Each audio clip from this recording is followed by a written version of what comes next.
everyone, my name's Bubb. I won the Tweak My Seat to Brian Vickers contest, so I get to spend a few minutes asking him some questions. Well, thank you, Brian, for the opportunity.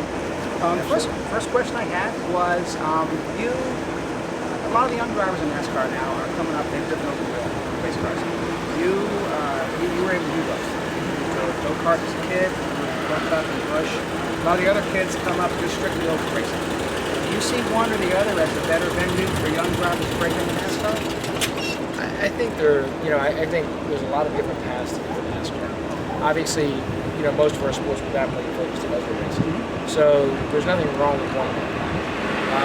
Having road race experience, I think, is always a great thing. I think you also want to be careful not to have too much road race experience, because the way you drive a road race car is a little bit different than the way you approach an open track. And, I think if I had to pick any particular route, I would say some dirt track experience is always really good. Being able to learn how to drive a car really loose is probably one of the most beneficial things you can do. Right, your car control all the time. That's one of the things you get from that. Yeah. Well, tying into that, you spent some time in Europe this year. You went over and drove Le Mans and Spa.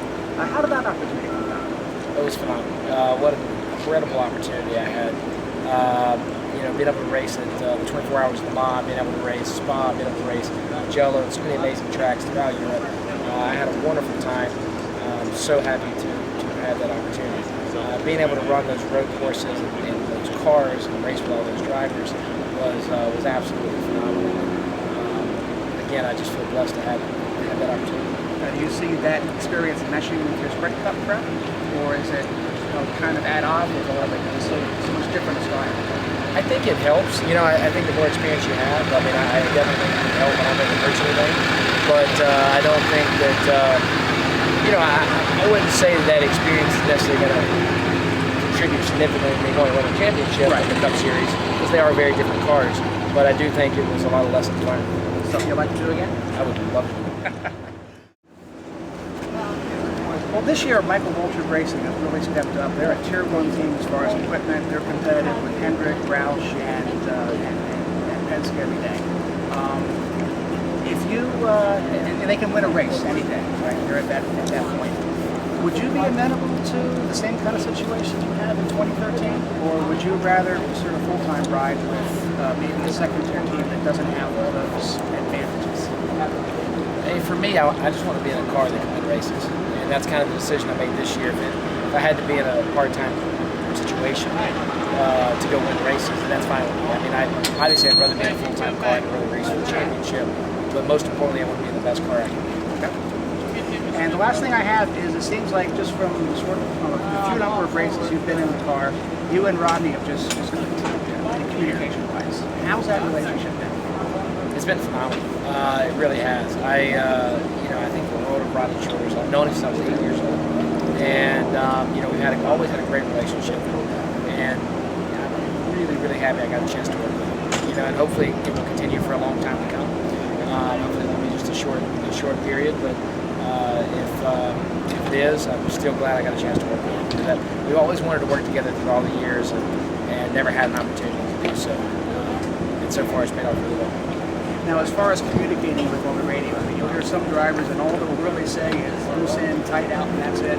Other drivers will, argue about spring rates and stuff like that with their radio guys for 10 laps. Which camp are you in?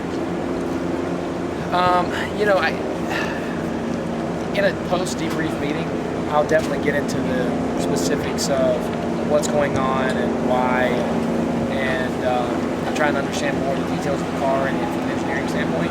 But during practice, during a race weekend, I really try to stay away from it, because I don't really have all the information, I don't have all the tools, I don't have the computer sitting in front of me. I'm never going to be able to have all the information they have, so I really just focus on my job. How do I get her on the track as fast as possible? And what can they do to the car to get me around the track faster?